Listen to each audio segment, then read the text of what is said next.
now moment, all you positive heads out there. It's so good to be back with you as always.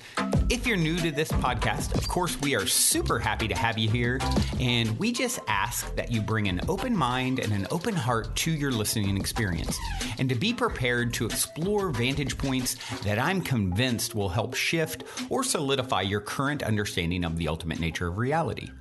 While listening, you will be exposed to inspiring, empowering, and unifying perspectives that I'm highly confident will yield stellar results in your life if you opt to try them on for size. Also, if you're a longtime P-Head listener, you know I have been diligently working on producing episodes for my new late-night style, consciousness-elevating video talk show, Optimistic.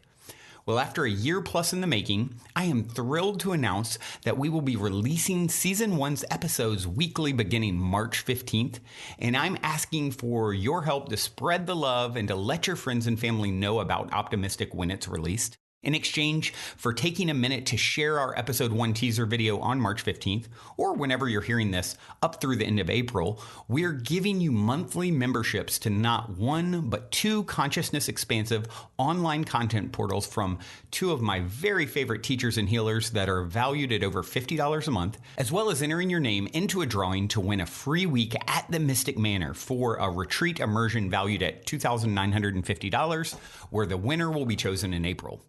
Otherwise, if you're interested in hearing more details about the rewards you'll receive for supporting, we'll send you a video that goes into detail when you text the word mystic to the number 22999. You can also go to optimistic.tv to see several other videos, including the Optimistic show trailer and two videos that discuss the week-long retreat immersion, as well as details of what the Mystic Manor immersion entails and how you can book a week to come stay with us, even if you don't win the raffle.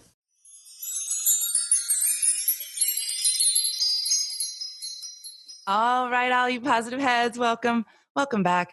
Thank you so much for joining Samantha and I today on this terrific Tuesday, and we have some terrific things to talk to you about. Hi, Samantha. Hey, Erica. I'm so glad that we are jumping on here. And as we always do, we just go with the flow or go with the blockages. We just jumped on right before this, and I'm really grateful that we're going to go into this conversation. I think it's so pertinent for so many people, and it's something that I'm specifically experiencing right now. And I love that we can dive into the conversation around physical illness or states of dis-ease, specifically when it comes to the digestive tract, to inflammation, to IBS, to Crohn's disease, to malabsorption. 1 in 3 human beings are not digesting properly, and they have chronic inflammation in the gut. And so, I would love to go into this topic with you. Yes, absolutely. Well, there's so many different angles we could approach it from. And as many of you know, listening, while I think that treating the physical body in a healthy, very proper foundational way is extremely important, the mind trumps it. The mind and emotions always trump the body. So we go there first. And so when we're talking about the digestive system, if you think about our gut, it is our only connection to the outside world, right? Like we're in this container of our bodies, of our meat suit, but our gut, we have this tube from our mouth to the other end where things come out, and we put our food in there. That's the only thing besides air, really, that comes in, that's a solid, that's part of the earth, right? That comes into our body. So when we think about digesting, there's so many things. What are we digesting? How are we digesting? In what way? In what perspective, right? So there's one way to look at our digestive system. It's also how we process. It's how we take in nutrients. It's how we excrete toxins. So depending on what the symptoms are that are going on with that person's individual system, you can get a lot of answers. So what does this stuff mean to you, right? Mm-hmm. So let's get a little bit more specific. Samantha, let's give me an example. Yeah. So, probably it is actually 7 years ago now, I went through a really traumatic relationship ending, and I was living in Paris. So I had upheaved my whole life in this relationship, thought I was going to marry the person, ended up finding out that he was cheating on me with every single person and their mom, actually. And I had a very, very intense mental, emotional, and physical breakdown. And then I flew over to Morocco, got some quote unquote food poisoning, was on antibiotics for 2 months. And since then, my digestive system has just never been the same. There are periods when I'm really thriving in my life, that it's doing well. And then there are periods when I'm under a lot more stress, that my body is just not digesting. And so in the last little while, what I had noticed that in where my small intestine meets my large intestine, or the cecum area, or the ileum, where the small again meets the large, just inflammation to the point where you can literally see it and feel it. It looks like there's a baseball in my bowels, like in that area. And it had also been paired with chronic diarrhea for months. And I went to see different doctors, did different tests, was put on antibiotics, even though I don't believe in antibiotics. It got to the point where I was like, well, I'll try it, and still it's still present within me. And I know that it's not just a physical thing. I eat well, I exercise, but it's definitely in that realm of metaphysical. So as far as physical body symptoms go, like, what does it feel like? What are the sensations? Yeah. It feels swollen. It feels sharp. It feels bruised. Feels just like a lot of bloating, tension, and like this dull, deep throbbing. So when we think about diarrhea, let's think about what that is. Like, to you, what does that mean metaphysically, if you were to have a thought? For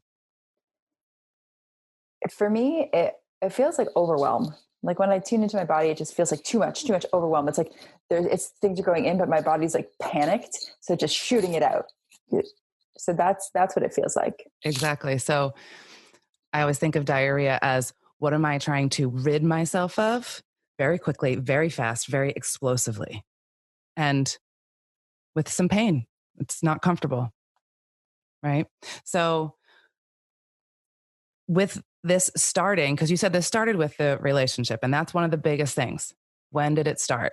This started with a really awful breakup. And what were your emotions at that time? You said you were cheated on, but how did that really feel? I mean, obviously that hurts, right? But yeah, for you, I felt betrayed. I felt abandoned.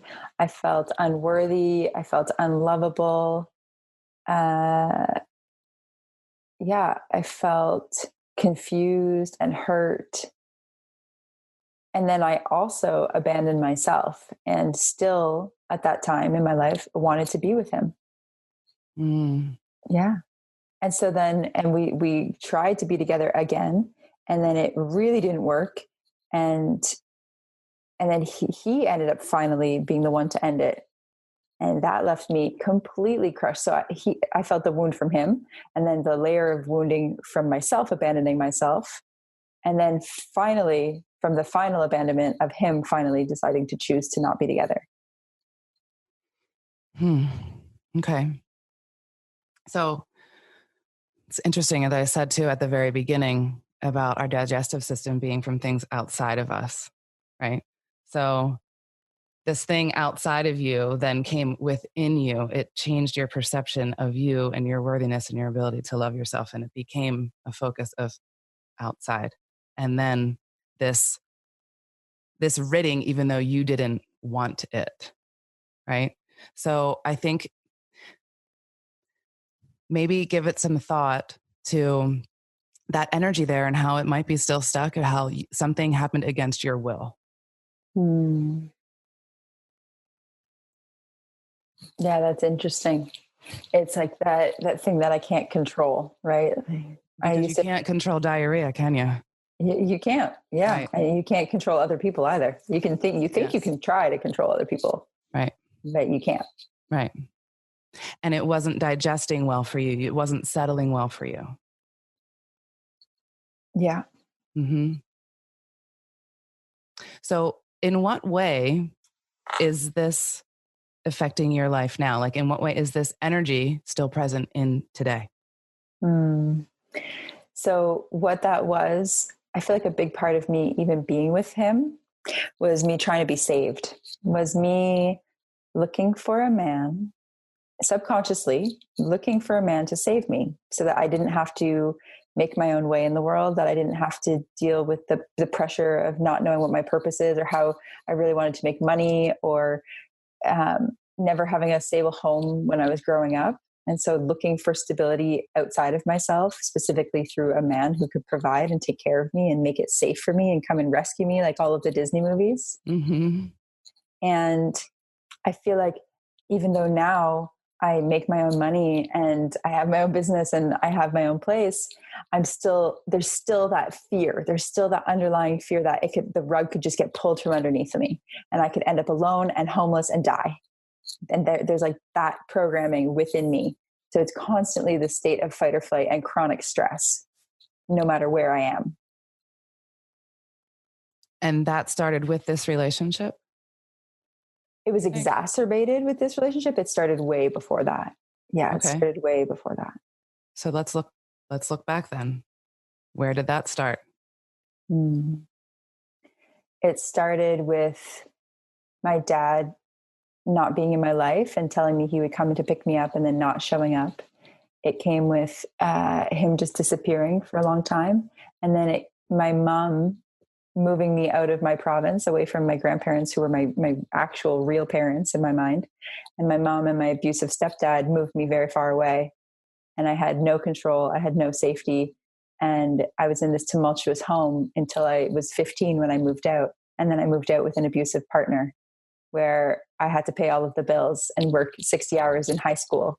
And it went, that cycle perpetuated, just kept perpetuating. And then when I got really sick and I had my own place, I couldn't pay my own bills. I had to figure it out. I couldn't work. And so it was just this constant state of chaos and tumultuousness. So today, would you say that you feel safe or unsafe? What is your belief, your true belief, your inner being? What does your inner being tell you?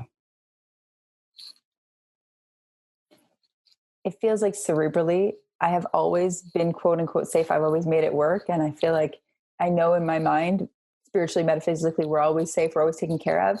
However, in my body, it feels like in my body, there's still this little girl that just doesn't know if she's going to be okay and doesn't know if the whole world is going to crumble around her in the next moment. So is that a true thing that your body is telling you? Or is that a program? It feels like a program. So when it feels like a program and your inner being and your higher mind knows better, believes differently, now what? Yeah, that's really the practice, anchoring in the feeling of safety, anchoring in the feeling of security, and choosing as well. I feel like we are such beings of our environment, choosing environments where, especially for women, I notice this feeling, choosing environments where our bodies can just relax. They can open and they can feel calm and safe and stable. You know what it is too? Again, back to this, anything that comes into our world, into my body, into my arena is safe because I am a divine sovereign being and I'm always protected. I'm always safe. I will always be. So anything that comes into my field, into my body, the food I eat, the relationships that I have, I am safe. I am safe because I know I'm safe and I believe I am safe.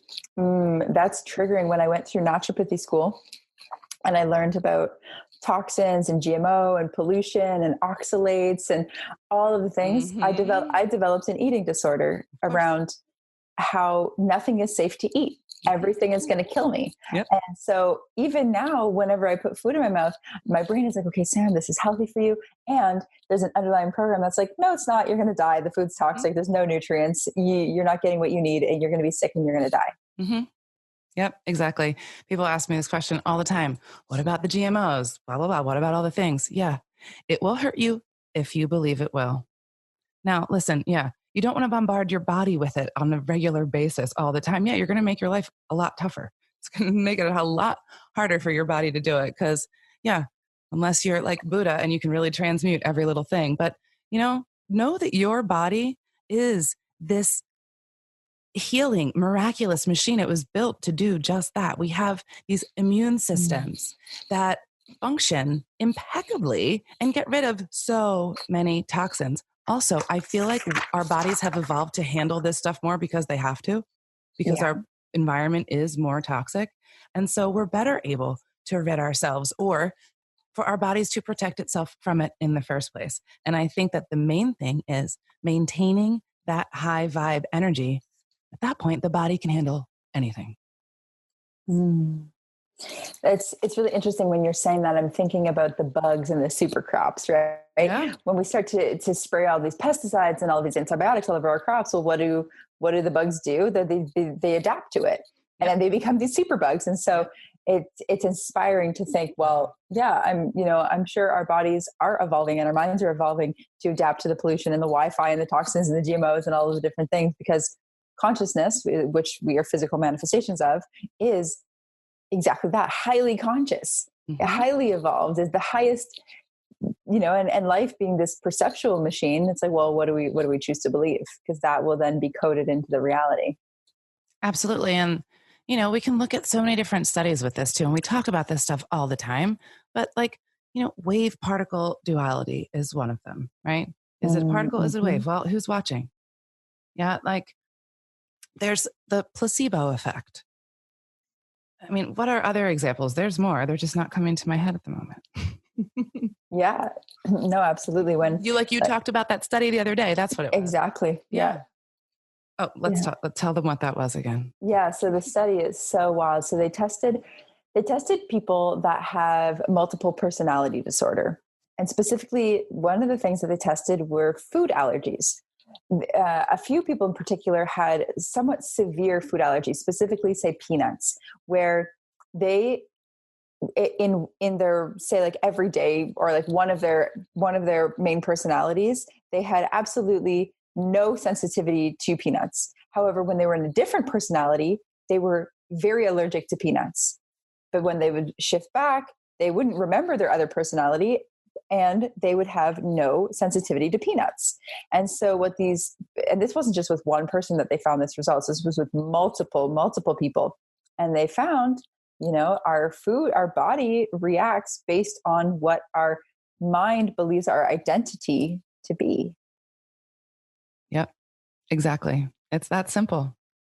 But what's interesting is what I'm faced with here is, well, can I believe that? Like, can I truly believe? My brain knows, I know these studies, I've seen it, but it's like the fear in the body of well, what if I believe that to be true and it wasn't true and I get scammed and then I get sick and then I die. This goes back to the safety thing. Yeah. I am safe. Yeah. Yeah. It's so interesting because everything we're taught is that the world isn't safe. It's not a safe place, especially not for little girls, right? Especially not for young, helpless women that can't do anything or take care of themselves. They're not strong and they need a man to, that's how I was raised by old grandparent Christian people who are amazing. And that's what they were raised with. Exactly. And so it's super deeply programmed in. So think about this analogy. You're walking as a woman on a city street at night, alone, and it's dark. Do you walk around scared or do you walk around confident? Which one's it going to be? Because if you're walking around scared, the likelihood of someone actually harming you is going to go up, way up. Yeah. Because that energy will attract the predator. Predators don't attack someone who they feel like is going to put up a fight or is strong. They want the weak ones. They're easy, right? So this confidence, this I am safe, is putting off this energy to all the other energies out there. Oh, don't mess with that one. Yeah. It's so true. It's so true. And I just want to share, you know, this is a totally different type of topic that we're going into. And for our listeners, like, what is going on? And is this a coaching session? Are we talking about diarrhea? Like, what is going on here? And the reason why I'm so open and so vulnerable about this is because there's so much shame around it. You know, like most people, like at least a third of the people listening to this have some kind of digestive issue. And there's a shame around it. Like diarrhea is not sexy. And yet it's so common. Bloating, gas, indigestion, all of these things are, you know, there's a lot of shame around it. And so even for myself, who's a practitioner who works with this, side note, every coach needs a coach. Yeah. You know, just sharing these conversations to bring light to this and to end the stigma and the shame around our physical body. Because again, another program is that we are so shamed around our body.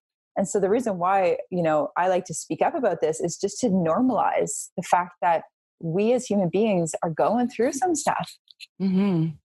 Everybody has their shit and everybody poops. They do. And if you're not pooping, that's not normal. And that's a sign of something. That's actually very dangerous. And you could die from that. Yeah. Extremely dangerous. Yeah. And if you're not pooping, you know, think about the metaphysical side of that. What are you holding on to? Yeah. What type of stuff are you holding on to? Yeah. It's amazing when I work with people, specifically women, and they're holding on to the pain of the past or an old relationship or to anxiety or to fear. When they finally release, like, Sam, I'm pooping 2 or 3 times a day now, not once every 2 days. And so it's really beautiful. So note of that little story, drink water and poop, release. You know, wake up in the morning. First thing you do is drink a glass of water. It will get your whole entire system moving and will help with your movements. Yeah, for sure. So I love this point that you just brought up about telling the old story of the past and holding on to things, because over the weekend I saw Bashar speak at the Conscious Life Expo, which was unbelievably amazing. And I'll talk about that more later on in the week. But I just want to bring up a point that he said. We've all been talking about this year, 2020, as being the year of clear sight, right? But what he said is also remember that hindsight is 2020.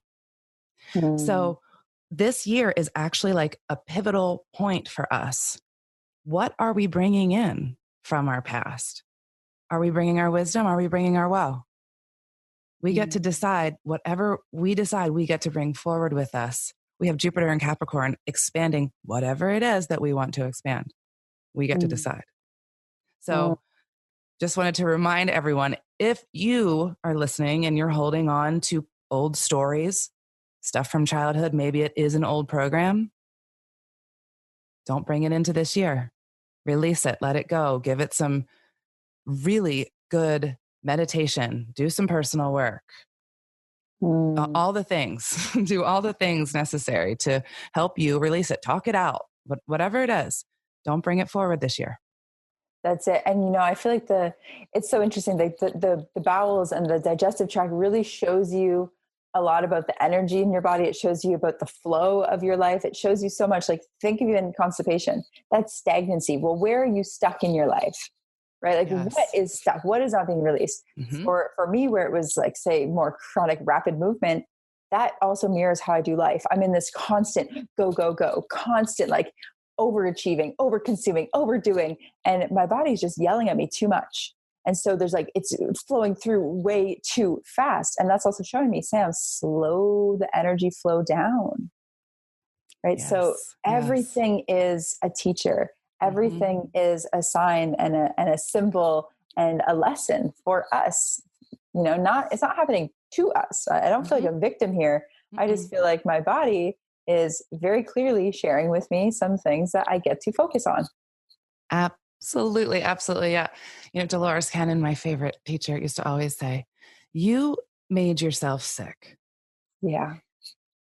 Whatever is going on there in your mind, your body is trying to show you. It's giving you very clear messages. That's why it's there. It's trying to teach you. It's not trying to hurt you. It's just the 2x4 that you need so you can pay attention. Yeah. Yeah. So we're doing this to ourselves. And when we realize we're doing it to ourselves, what we can also then do is undo it. We create, we uncreate. There's such an important part here. A lot of us, when we realize, oh my God, we're doing it to ourselves, what do? We beat ourselves up. Or we feel shame. Yeah. It's something actually pretty funny. I like to laugh. I'm like, wow, I am the cause of all of my suffering. Yeah. I am doing this to myself. Wow. Well, isn't that interesting? Yeah. Thank you, self, for providing me this beautiful learning opportunity. What amazing catalyst you have given me and experience so that I can learn. And wow, look what I learned. Amazing. Absolutely. And so, some tools and tips for people that are experiencing this kind of thing. I think, Erica really nailed it with the metaphysical, the emotional, the mental. And then there are also physical tools that we can use, right? With digestion, they're eating the right kind of food for the symptoms that you're experiencing. Whether you need to bulk things up or you need to help them pass the right food. So learning a little bit about nutrition, learning about the herbs and the teas and the tinctures and the supplements and the oils that can really help and support.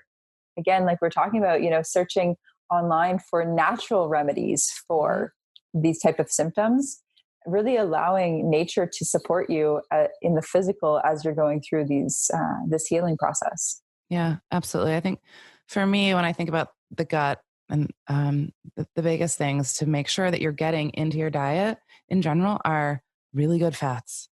It's the lining of your gut is a fatty layer. And if that is not healthy enough, then you're going to have those physical issues. So yeah, oils are really important in fiber. Fiber and oils are really make it nice and mucilaginous and slippery. And Yeah. And I follow the 33-33-33. I don't even know what that is. What is that? So if we're talking about macronutrients, for healing, it's important to eat smaller meals normally if you did something gut. So instead of 3 big meals a day, maybe have it 5 smaller meals a day, and then have the ratio being 33% fat, 33% protein, 33% carb. Because if it's too much carbs, that's too much fiber in the body. Not enough protein, not enough fat. If it's too much fat, that can be a little hard on the liver. If it's way too much protein, that's imbalanced. So really having balanced in your macronutrients so that your body can receive everything that it needs. And the absorption time is a balanced absorption time so that your body can really receive gently so that it can go through that healing process. I love that. That's an excellent, excellent tip. Thank you. You're welcome. Well, I think that is all the time we have for today, isn't it? That is it. That is it, you guys. So this is really fun. We went into some sticky subjects here, some poopy talks. But for anyone listening, if you have any more questions about this, you want to continue this conversation, let us know in the Facebook group. If there's something that you had a question on, or you want us to go a little deeper, or to talk more about the oils we use or the supplements we use, or whatever that might be, just let us know, and we'd be happy to go into that. Absolutely. And with that, we're going to leave you with a song for today. This is Trevor Hall, The Weaver. Until next time. Love you all. Love you. Talk to you soon. And if you're feeling the call to come for a week retreat style Mystic Manor immersion, remember to go now and book your time to speak with me directly about stepping into the optimistic vortex at calendly.com/talk with Brandon while there are still spots left. Otherwise, I look forward to co-creating magic with you at the Mystic Manor.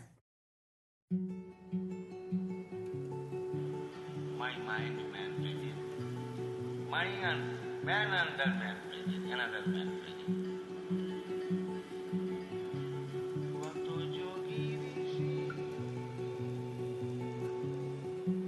Like fire on the mountain and bliss upon a star, a symphony of thunder. I look to where you are. All over the country, the thieves, they like to roam. It's you I must remember, the one to lead me home. The great mother is calling, don't waste your precious days. Time is of the essence, heed these words I say. The master lives and breathes in everything we are. I'm calling to his madman, the madman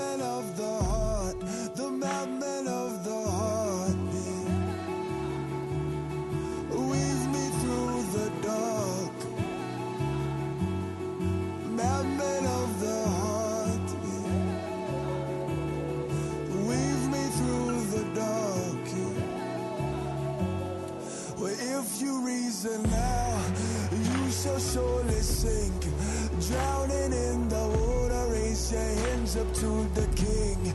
The path that has been shown by ones who've gone before. Turn your gaze within and start knocking on the door.